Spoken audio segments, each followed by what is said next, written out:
আজকে আমরা চলে আসলাম ওয়াই ব্রিজে। আর এই ওয়াই ব্রিজে এসে আমাদের একটা টাস্ক পূরণ করতে হবে, সেটা হচ্ছে যে যে কোনো একটা মেয়েকে বিয়ের প্রপোজাল দিতে হবে। আর এই ওয়াই ব্রিজে কি কি আছে আপনাদেরকে এইগুলোই দেখাবো আজকের ভিডিওতে। তো সব জায়গায় যাওয়ার আগে আগে আমি আমার টাস্কটা পূরণ করে নিচ্ছি। তো যাওয়া যাক। আমি যে আমার প্রথম টাস্কটা পূরণ করব, আমার সাথে থাকবে আমার মামাতো ভাই ফাহিম। তো তুমি কি আমার এই বিষয়ে হেল্প করবে? অবশ্যই। ওকে, যাওয়া যাক তাহলে। আমার তো সাহস আরো দ্বিগুণ বেড়ে গেল। দেখা যাক কি হয়। ভয় লাগার কিছু নেই ভাই, আমার একটু একটু একটু ভয় লাগতেছে। একটু কথা বলা যাবে? আসলে আমি আপনাকে বিয়ের প্রপোজাল নিয়ে এসেছি, এখন আপনি কি বলতে চান বলেন। আমি আমি আপনাকে ভালো লাগছে বলে প্রেমের প্রপোজ নিয়ে আসি নাই, ডিরেক্টলি বিয়ের প্রপোজ নিয়ে আসছি।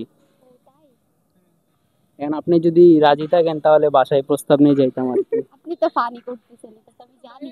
এটা এটা ভিডিও করতেছে, এটা আমার লাইফের একটা জিনিস, আমি ভিডিও তুলে রাখতেছি আর কি। আপনি যদি হ্যাঁ বলেন বাসায় প্রপোজ নিয়ে যাইতাম আর। না আই এম সরি, আমি অনেক ছোট, আমার বয়স হয় না এখন। হ্যাঁ, ধন্যবাদ বলার জন্য। আমি তো আমার প্রথম টাস্ক পূরণ করেছি।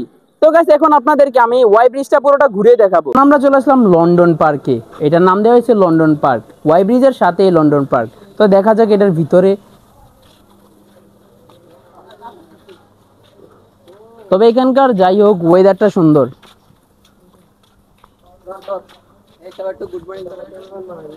এখানকার ওয়েদারটা খুব সুন্দর, সবকিছু ভাঙ্গাচোরা হইলেও সবকিছু আবার ওই গার্লফ্রেন্ড নিয়ে আসলে সবকিছু ঠিক আছে।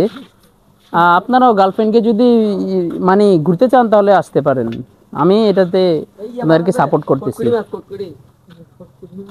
ও এখানে তো মাছও আছে। এই শক্ত এটি গায়ে মেরে মানুষের শরীরের মধ্যে কাটা শুধু।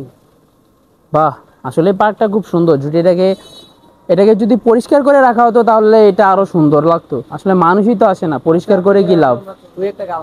এই ব্রিজের পাশে রেস্টুরেন্টে যদি আপনারা আসেন, এই সুন্দর সুন্দর কেবিনে কিন্তু আপনাদের গার্লফ্রেন্ডকে বসে আপনারা ভিডিও, ছবি বা এক্সওয়াইজেড সবকিছু করতে পারবেন। না, আসার আমন্ত্রণ রইল। আর এই যে আশেপাশের জিনিসগুলো দেখতেছেন, আসলেই খুব সুন্দর এই জিনিসগুলো। আপনারা চাইলে আসতে পারেন, কি কারণে আসবেন সেটা আপনারা বুঝেই নেন আর কি। যাই হোক, এই গরমের মধ্যে যদি আমরা একটা লেবুর রস না খাই তাহলে কি হয়? লেবুর রস না, এটা হচ্ছে লেবুর শরবত। যাই হোক, এই গরমের মধ্যে উনি এখানে শরবত বিক্রি করতেছে, কিন্তু এই গরমে তো সবাই খাবে, আপনারাও খেতে পারেন। তাই আপনাদেরকে সতর্ক করে বলতেছি যে উনি এই শরবতটা পুরোটাই সেকেন্ড দিয়ে বানাই। তাই গাইস, আপনারা ভুলেও এটা খাবেন না, সতর্ক করে দিলাম। না যে এটা এতটা খারাপ, আর এটাতে মূলত তেমন কিছুই নাই, শুধু 3টা ব্রিজ আর কয়েকটা দোকান আছে। তবে হ্যাঁ, আপনারা যদি ফটোশুট বা ভিডিও করতে চান তাহলে আপনারা এখানে আসতে পারেন, আমি এটাতে অনেক সাপোর্ট করবো আপনাদেরকে। বাট যদি আপনারা ঘোরার জন্য গার্লফ্রেন্ডকে নিয়ে আসতে চান তাহলে এটা বেটার না। এখানে ভিউ সুন্দর তো গাইস, তবে এমনিতে এটা খুব সুন্দর। গাইস, আজকের ভিডিও এতটুকুই। তো নেক্সট ভিডিও আসার আগ পর্যন্ত সবাই ভালো থাকো, সুস্থ থাকো, আর আমার জন্য দোয়া করো, আর ভিডিওটা বেশি বেশি শেয়ার করে দিও। আল্লাহ হাফেজ গাইস।